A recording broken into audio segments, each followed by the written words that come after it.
Baik, kita berjumpa lagi di Podcast Pal bersama saya Roni Sandi. Dan sore hari ini kita menghadirkan dua narasumber. Dan di sebelah kanan saya adalah Bapak Putu Eka Suryawan. Beliau adalah Presiden Direktur PT Faras Sadam Nusantara. Yep. Apa kabar nih Pak? Baik, Pak Roni. Selamat datang di Palu. Terima kasih, senang sekali kembali hadir di Palu. Baik. Dan di sebelah kanan saya ada Bapak Wijaya Chandra. Dulu di 5 tahun pasca bencana itu beliau membuat posko Milenium Bangkit. Ya. Dan pembahasan kita adalah kita feedback ke belakang 5 tahun lalu waktu kita mengalami bencana hebat 28 September 2018. Tapi kita tidak mau cerita yang sedih-sedihnya. Tapi kita mau bercerita yang bagaimana memotivasi dan kita bangkit di 5 tahun terakhir ini. Nah, saya mau ke Pak Putu dulu. Pak Putu setelah 5 tahun baru balik lagi ke sini, bagaimana Bapak melihat Kota Palu saat ini? Ya. Tapi sebelum itu boleh saya cerita boleh, tidak? Ya. Saya ingin memperkenalkan diri. Ya. Nama saya Putu Eka Suryawan. Oke. Saya seorang pengusaha. Oke. Tinggalnya di Bali. Oke. Dan kebiasaan saya adalah sering berbagi. Saya punya hobi berbagi. Bencana gunung meletus, gempa atau apapun waktu terdekat waktu ini di Lombok juga mesti saya turun. Oke. Tapi ada case waktu kejadian yang di Palu 5 tahun yang lalu. Ini tepat sekitar 5 tahun yang lalu kejadiannya. Pas kebetulan saya hadir main ke Palu, saya lihat Facebook. Film baru. Nah, waktu itu kejadiannya agak beda. Tumen tim saya itu tidak mengizinkan saya turun. Karena berbagai faktor. Waktu itu tim saya, satu, wilayah yang tidak kita kuasai. Dua, penjarahan waktu itu situasi gawat, berat lah gitu. Terus masih terjadi gempa dan tsunami dan situasi yang aneh yaitu tanah bergerak gitu kan. Likuifaksi itu kan, itu sesuatu fenomena baru. Benar-benar tidak dapat izin. Boleh Pak bantuan turun, tapi orangnya belum bisa. Orangnya, direkturnya nggak boleh turun. Kalau Bapak meninggal di situ, perusahaan nggak ada yang jalanin. Coba bayangin. Iya, itu ceritanya waktu itu. Tapi saya bilang, saya harus turun. Karena saya pengen tahu keadaan yang sesungguhnya di sana. Dan saya pengen merasakan keadaan masyarakat di sana. Gitu. Karena kalau saya hanya kirim duit itu nggak dapat feel-nya. Hanya kirim uang itu kan. Nah, waktu itu akhirnya karena itu tim saya 20 berangkat ke sini. Ikut saya. Karena saya berangkat ya, terpaksa tim ngikut gitu kan, berangkat naik pesawat penerbangan pertama komersil waktu itu sekitar 2 minggu, seminggu setelah kejadian. Itu naik pesawat, kita berangkat dan saya berangkat ke Palu, tidak tahu siapa yang saya tuju, tidak tahu mau ngapain, tapi intinya saya transit dulu di Makassar, saya ketemu sama kepala bulognya, saya beli semua sembako yang ada di sana di Bulog. Sebanyak mungkin sekian truk sudah siap jalan ke Palu. Kurang lebih lewat darat tapi kurang lebih 12 jam atau 16 jam perjalanan. Saya langsung naik pesawat ke sini. Karena saya orang Bali, pikiran pertama saya adalah kunjungi pura. Dalam artian pura itu bukan masalahnya agama saya Hindu. Saya cari info di sana, apa yang harus saya lakukan. Saya nggak tahu siapa. Coba bayangkan, ingin nolong orang, saya tidak tahu orang yang dituju. Itu gila termasuk menurut saya kan. Nah, saya berangkat itu ada rekomendasi. Ketemu sama Pak Wayan Suyasa. Ya, saya berpikir bakalan akan tidur di tenda dan sebagainya. Saya ketemu Pak Putu tidur di sini saja. Hotelnya memang ini mau roboh, tapi kalau mau berkenan tidur di hotel saya. Ternyata pemilik hotel itu Paramasu. Pemilik hotel Paramasu. Dan salah satu hotel yang utuh itu hotelnya beliau. Tuh. Dan waktu itu dari itu saya diajak keliling waktu itu.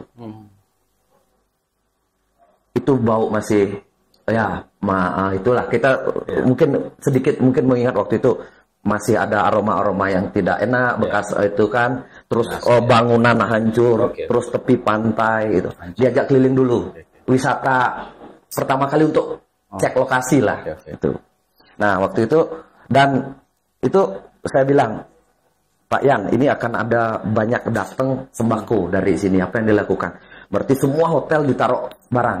Nah waktu itu saya belum ketemu Kawi waktu itu saya ke Pak Wayan. Nah waktu itu kita mulai sudah pembagian sembako. Saya pergi ke daerah Sigi, Donggala, terus ke daerah tsunami gitu. Tim saya terus terang dari 20 tim, 8 orang itu wanita. Wow. Di hari ketiga, udah bilang, Pak, pulang, Pak. Nggak sanggup kita, minta pulang terus. Mengerikan, ada yang cerita mistisnya itu, kok saya dengar orang nangis, apa segala macam. Waktu itu kejadiannya. Kan listrik hidup, mati, gempa lagi muncul dan pergi gitu. Saya merasakan orang eksodus kan, kok Iya, betul. orang Palu pergi ke luar Palu. Kita relawan datang ke sini, jadinya kita ini bergaul sesama relawan aja di sini. Orang aslinya di sini hilang tak kemana. Tapi saya waktu itu ketemu dengan banyak waktu itu. Banyak orang yang ya saudaranya hilang, meninggal, tidak ketemu, dan saya tidak mengerti apa itu waktu itu likuifaksi, nggak ngerti sama sekali. Tanahnya hidup, bergerak, lari gitu. Apa maksudnya saya nggak ngerti. Kan tsunami air kok. Tapi ini tanah kayak seperti air bergelombang. Tanah saya pindah ke tempat ini, rumah saya hilang segitu gitu. Ada yang cerita anak saya hilang, meninggal 2 karena faktor tsunami. Jadinya kita waktu itu ini belum ketemu sama Kawi. Kita pergi ke daerah-daerah, bukan hanya berbagi sembako, memperbaiki perasaan mereka. Ada yang nangis, saya dengerin cerita trauma, dia nangis di bahu saya harus dengerin, terus saya kumpul kelompok sama ngobrol gitu. Saya kan memiliki, bisalah sedikit trauma healing gitu kan. Jadinya mulai bisa senyum sedikit, walaupun tetap waktu yang akan memperbaiki semuanya, tapi setidaknya tidak ada keinginan lagi untuk menyusul yang meninggal gitu. Rumah nggak ada, uang nggak ada, saudara hilang. Coba bayangin itu kejadian. Kalau kita ingat lagi kejadian itu luar biasa. Itu berat sekali. Nah, waktu itu saya pergi sampai ke daerah-daerah dan itu tanah putus, jalannya putus, terus itu pengungsian banyak sekali. Saya berbagi. Saya nggak kenal orang Muslim, orang apa. Dan waktu itu kan bisnis saya minyak kan, minyak herbal kan, minyak obat. Selain saya bawa itu, kita tim 20. Ini saya rasakan. Yang paling berkesan, salah satu yang paling berkesan adalah kita ngobatin yang sakit. Jadinya ada yang demam, ada yang apa, kita gosokin. Coba bayangin, mereka nggak mandi, nggak ada air. Kita turun, bukan hanya berbagi ini, Bu, seperti kita ini. Saya kan direktur perusahaan besar di Bali, tapi saya harus bergaul dan memegang orang-orang yang sakit. Orang demam, anak kecil, saya gosokin minyak. Saya motivasi, kayak gitu kan. Itu kejadian 5 tahun yang lalu, benar-benar. Saya nggak tahu lagi di daerah mana, bukan hanya di daerah Palu ini, di mana aja sih sebenarnya. Sigi, Donggala, itu benar-benar jalannya itu gila, itu benar-benar. Dan saya melihat yang unik lah, ada gereja atau masjid ya, ada di antara reruntuhan, ada yang masih berdiri satu. Ini keajaiban saya lihat. Ada satu juga pura kecil itu di antara reruntuhan ada. Terus ada beberapa saya lihat gereja atau apa itu ya, kelenteng. Ada juga, ini keajaiban, ini ada satu. Di antara berbagai masa saya lihat unik juga ya. Ternyata tempat ibadah masih berdiri di antara reruntuhan. Tapi saya tidak tahu tempatnya itu di mana dalam proses perjalanan. Kemudian, saya nggak tahu di hari keberapa, saya sekitar 2 minggu di sini. Ini adalah acara kemanusiaan yang paling lama. Target saya tidak lebih dari 5 hari. Tapi saya melihat penderitaan yang begitu luar biasa secara emosional, bukan hanya masalah duit. Saya minta stay lagi tambahan lagi seminggu, tapi totalnya akhirnya sekitar 14 hari. Saya bilang tim saya sudah nangis semua, tapi kapan lagi nolong orang? Ini kesempatan sekali seumur hidup. Saya bilang sekali seumur hidup dalam artian kita tidak berharap ada seperti ini lagi kan gitu. Saatnya kita menolong banyak orang. Nah, waktu itu akhirnya 2 minggu. Kita sudah waktu itu, nah, Pak Yangsu yang banyak sering dampingin saya pengen memperkenalkan dengan seseorang. Pak, mau nggak ketemu Pak Putu gitu. Padahal saya baru kenal, mau nggak ketemu sama Ko Awi. Beliau relawan yang luar biasa, relawan. Orang mana saya? Saya pikir kan relawan itu orang luar Palu, begitu kan? Beliau relawan yang mengkoordinir semua kegiatan yang ada di sini gitu. Orang mana Pak gitu? Orang Palu. Saya mikir orang Palu Bukannya korban. Saya di otak saya pikir bukannya korban yang harus kita tolong. Kok bisa jadi relawan? Nanti Kowi bisa cerita itu gimana ya. Kok niatnya gitu pengen jadi relawan. Akhirnya saya diperkenalkan sama beliau. Main ke Millennium. Itu main ke Millennium. Waktu itu apa ya pemicunya kok ya waktu itu ya? Kebetulan saya potong tiket, jadi waktu itu saya juga menghandle pengungsian di batalion 711. Ya, di situ ada kurang lebih 1.500 orang pengungsi. Nah itu kan sekitar 2 minggu, 3 minggu lah pasca bencana, sekitar tanggal 18-19 itu, 20 itu pas hari itu. Nah, saya dimintain tolong karena banyak para pengungsi sudah mulai stres, kecemasan dan trauma dan lain-lain. Akhirnya membuat situasi jadi gaduh gitu, jadi tidak tenang. Nah, teman-teman waktu itu bilang cari tim trauma healing. Nah, saya juga bingung gitu. Nah, itu kan juga sementara cari healing aja kita juga tertekan dengan situasi waktu itu, kita banyak turun di lapangan kan. Nah, saya bilang sudah, saya mulai medsos saja. Saya siapa tahu ada relawan tim trauma healing yang kebetulan lagi di Palu. Kami butuh untuk membantu masyarakat pengungsi di batalion. Nah, menjawablah Pak Wayan Pramangsu. Oh, ada tim dari Bali. Yang kebetulan ada di Palu. Ya itulah, saya bilang ini kita hidup ini jodoh. Ketika kita berbuat baik, kita pasti berjodohkan dengan teman-teman yang seirama, ya kan? Jadi akhirnya timnya beliau muncul. Waktu itu langsung ke lokasi dulu. Lokasi. Ya, mungkin Mbak Putu ingat di lapangan malam-malam waktu itu. Malam-malam saya ngasih terapi trauma buat masal. Biasanya kan personal di situ masal. Di itu wilayah itu. Waktu itu beliau ada. Sudah, setelah itu beliau trauma healing, beliau ke posko kami, makan malam bersama semua. Saya kaget, ini fotonya ini.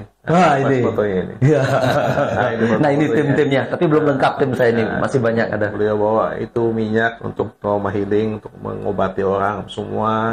Nah, tapi ya itu beliau juga menyumbang. Saya kaget loh, saya bilang, sudah, saya bilang terima kasih nih, saya akan salurkan secara maksimal kepada masyarakat semua. Tapi itulah sebuah rasa syukur, saya bilang luar biasa kita di Sulawesi Tengah. Di tengah bencana itu bantuan dari teman-teman semua, termasuk beliau, itu lintas segalanya. Tidak melihat dari mana atau apa, kita membantu dengan sepenuh hati. Nah, jadi saya salut dengan tim beliau, dan memang ini jodoh. Pas 5 tahun beliau datang ke Palu. Saya pas ada acara seminar kesehatan, saya diundang. Kok tepat pada saat tanggal ini juga di Facebook muncul kejadian 5 tahun yang lalu. Kita berbagi ini sama fotonya sama Ko Awi dan sebagainya. Gila ya, 5 tahun akhirnya kita janjian sama Ko Awi, terus ngobrol kenapa kita nggak rewind cerita itu sehingga kita ingat lagi gitu kan, supaya kita masih bisa bersatu kan. Palu bangkitnya ini ada terus, bukan hanya pada saat kejadian itu kita bersatu kan begitu.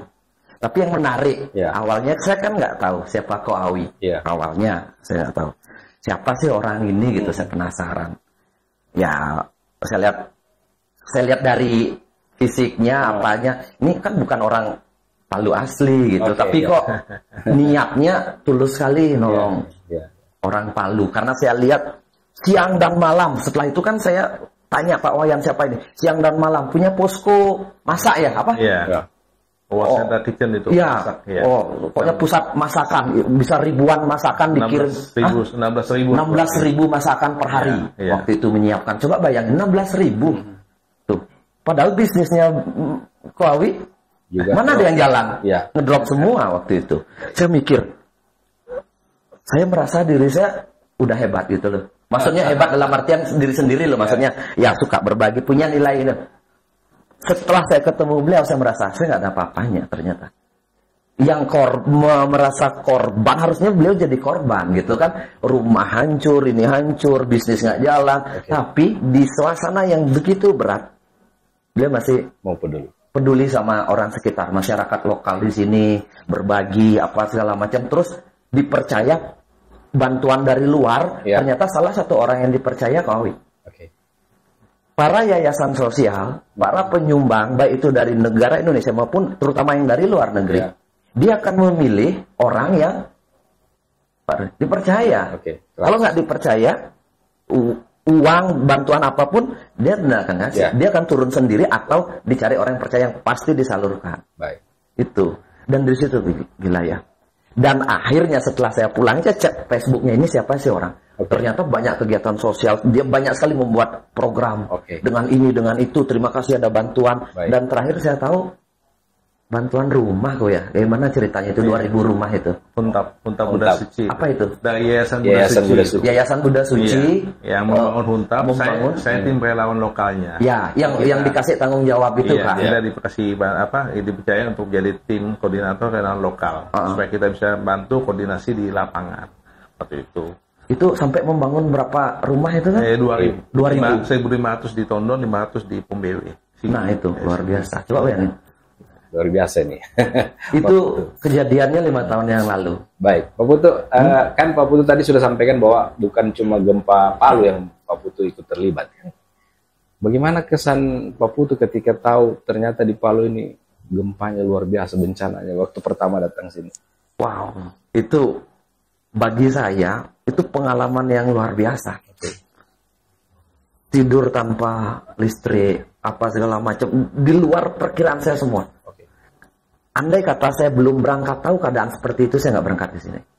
Risikonya tinggi sekali. Sampai makanan itu nggak ada. Itu kita barang di jalan itu di stop. Ya, chaos kan ya. Chaos waktu itu. Tapi kita nggak nyalahkan masyarakat. Ya. Orang lapar gimana kok? Iya, betul. Nomor satu kan memang harus perut diisi, baru bisa mikir. Belum perut ada, apa yang dilakukan? Coba bayangin. Saya yang paling ngeri itu dibilang sama Pak Wayansu itu, Pak, dulu di sini ada perumahan, hilang semua rumahnya. Kita kan lihat waktu itu kan tanah apa segala macam. Saya membayangkan saja waktu itu udah mengerikan. Terus saya ngelihat lagi tepi pantai itu banyak mayat yang belum diambil. Itu aromanya itu. Mungkin orang lokal udah pergi, kita yang ada di sini. Jadinya pengalaman yang begitu luar biasa. Tapi saya berpikir setelah balik ke Bali, kejadian yang luar biasa akan memunculkan orang-orang hebat yang luar biasa di Palu nanti setelah Palu ini pulih. Saya berpikir seperti itu. Karena tidak ada sesuatu yang hebat lahir karena tanpa ada sebuah proses yang berat gitu. Dan saya hadir hari ini. Apa yang Bapak lihat sekarang di Palu? Berubah luar biasa. Udah jalan-jalan? Iya, jalan-jalan. Ekonomi sudah saya lihat ramai. Iya, semua baru apa segala macam. Saya ngelihat, dan ini saya tadi di depan, rame udah orang mulai main ke Millennium ini kan, renang apa, sudah pulih kembali normal. Dan saya pikir bisnis mulai jalan. Saya yakin investor mulai masuk ke sini, memulai. Tapi setidaknya jangan pernah dilupakan kejadian 5 tahun yang lalu yang membuat sekarang jauh lebih baik kota Palu ini. Artinya orang Palu kalau menurut Pak Putu cepat bangkit begitu. Cepat. Saya akui mereka cepat bangkit. Tapi di balik itu, di balik cepatnya bangkit, saya yakin banyak ada orang-orang seperti Ko Awi di Palu ini. Cuma mungkin tidak terbaca itu siapa. Tapi yang saya kenal adalah Ko Awi. Salah satunya Ko Awi ini. Kalau kita orang luar ya biasa aja. Kita sudah nolong gitu udah biasa gitu loh. Tapi kalau orang lokal yang mensupport orang lokal itu kan luar biasa. Ya. Ko Awi mungkin nggak bisa menceritakan dirinya sendiri, saya yang menceritakan karena terus terang saya tidak ada kepentingan apapun. Saya kenal pun baru 5 tahun yang lalu, ini baru ketemu kedua kalinya. Cuma saya selalu penasaran dengan orang. Saya cek Facebooknya kan, saya lihat ini gila ini orang. Ya sekaya-kayanya gitu kan. Kalau kita ini kan bisa aja menyerah kan, tapi beliau enggak melakukan segala sesuatu. Kalau dia tidak pakai dananya sendiri ya pasti cari support dari mana gitu. Itu luar biasa. Baik, sahabat podcast, makin seru diskusi kita hari ini karena ini cerita sejarah yang tidak akan pernah kita lupakan. Enggak mungkin. Baik, saya ke Ko Awi dulu. Ko Awi, dari pengamatan Ko Awi begitu, sosok dari Pak Putu ini yang Bapak sudah kenal walaupun hanya sekilas dalam kegiatan sosial kemarin. Oh, melihat seperti apa Bapak Putu ini? Iya, terima kasih, Tony. Jadi sama dengan beliau kita ini sekilas tapi jodoh. Jodoh, iya betul. Jadi, jodoh itu kan tidak harus bertemu tiap hari, tapi ketika kita membuat sama-sama kebajikan, ternyata kita jodoh, kita satu arah. Ya kan? Jadi saya pikir saya mendapat banyak berkat, banyak pelajaran dari beliau. Tentu juga banyak juga NGO lain juga yang waktu itu sama-sama menyatu pada saya, memberikan kepercayaan pada saya supaya saya ini bisa berbuat lebih. Ya kan? Karena saya memang waktu itu bertekad bagaimana membuat masyarakat yang di tengah bencana ini minimal bisa makan dulu. Karena memang saya udah dengar sudah 2 hari tidak ada yang buka, tidak ada makanan, tidak ada apa. Saya pikir itu bahaya. Salah satu unsur chaos itu ya masalah perut juga. Ya kan? Ekonomi lumpuh benar-benar. Jadi memang waktu itu saya berusaha bagaimana sembako dulu kita sebar, kita distribusikan dengan bantuan teman-teman dari TNI Polri apa semua. Dan memang waktu itu sama Pak. Yang dari luar aja berhitung, saya bertanya, biasa rel luar itu maksimal berapa hari? 2 minggu. Itu titik kekuatan manusia untuk bekerja untuk di lapangan. Betul. Jenuh luar biasa itu kita sudah 2 minggu. Betul. Nah ini kok Awi ada di sini kan nggak mungkin pergi dari mana berbulan-bulan. Tapi saya coba juga beli. Saya coba tutup posko saya waktu itu. Untuk 2 minggu setelah bencana. Saya bilang teman-teman kasih habis semua sembako. Kalian tim semua pegang sembako masing-masing. Besok hari ke-14 saya tutup posko. Saya mau istirahat dulu. Capek saya bilang. Sudah sembako saya bagi rata semua. Besok santai saya jalan dari rumah saya ke posko. Sudah 2 truk itu ngantri di posko saya. Maksudnya tidak boleh istirahat. Ada yang ngirim. Iya ngirim Pak.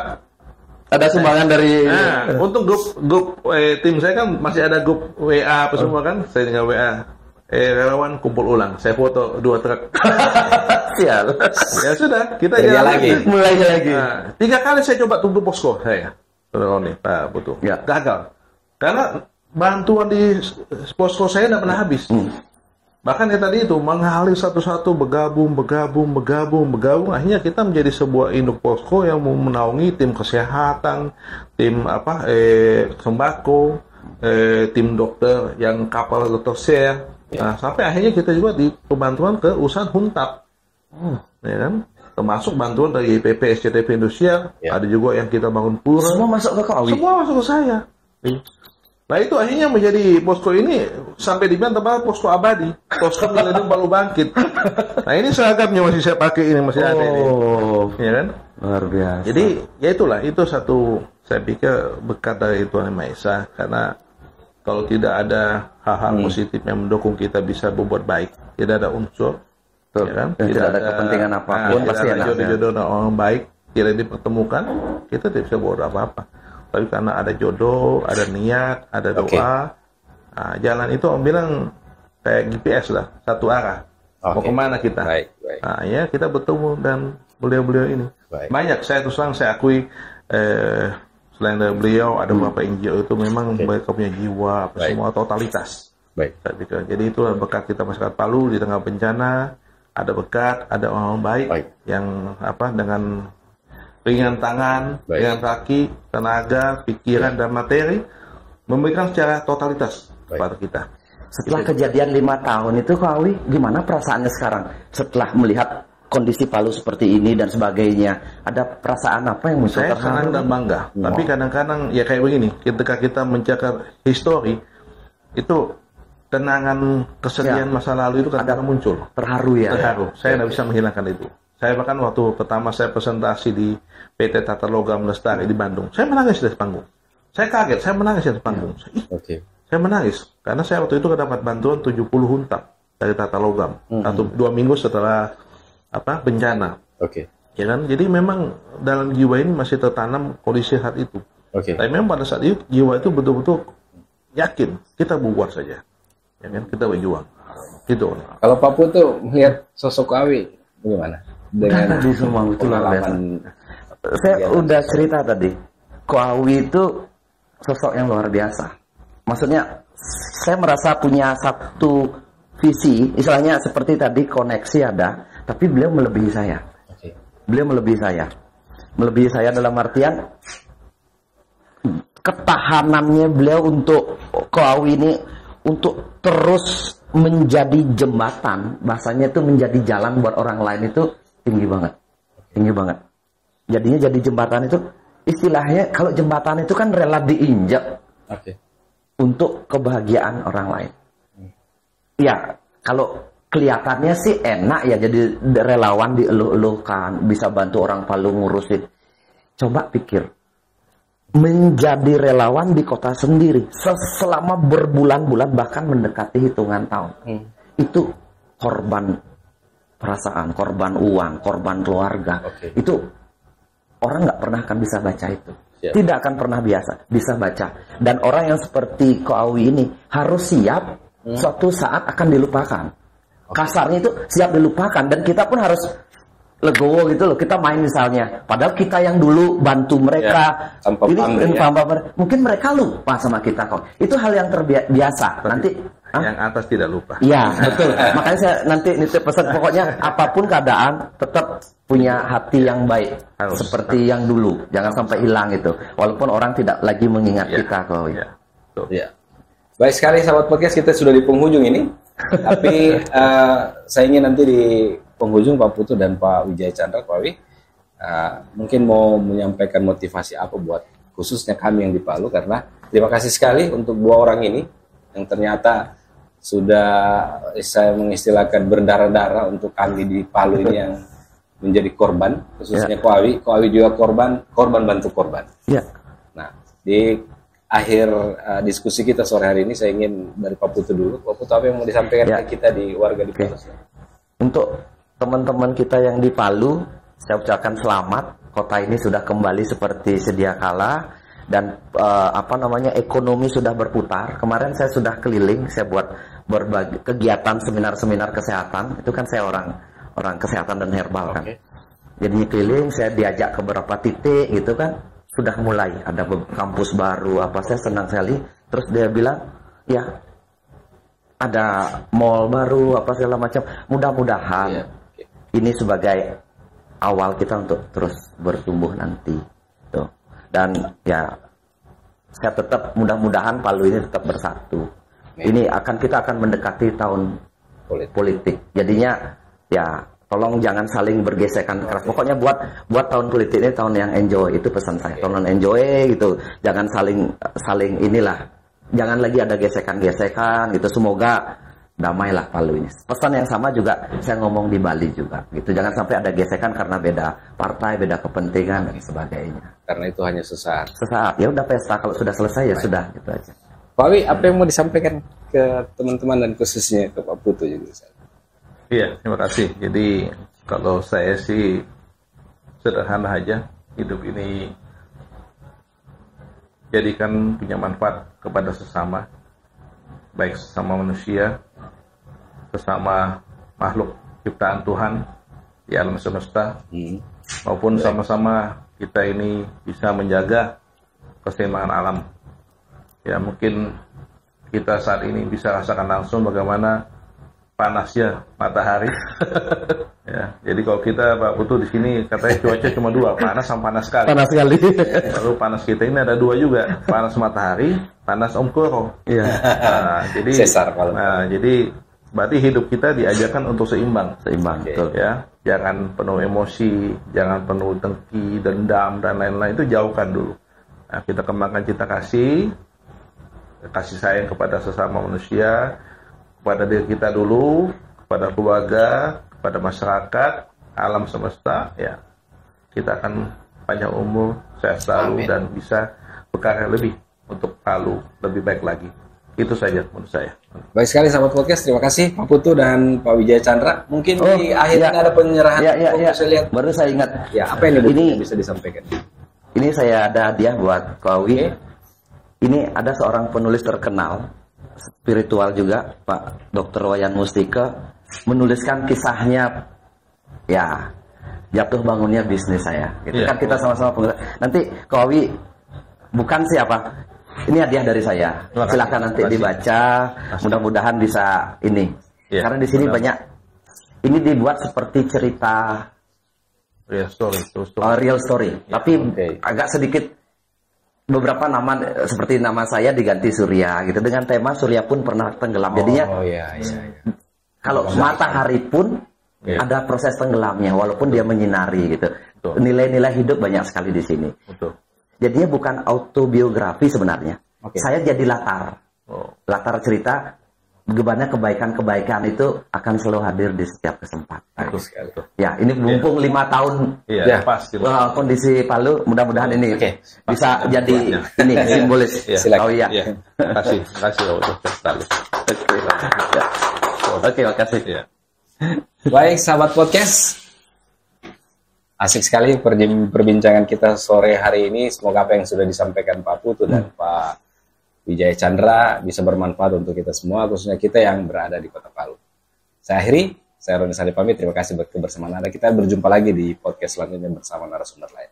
Sampai waktu apa lagi? Tabe. Terima kasih. Luar biasa nih. Iya.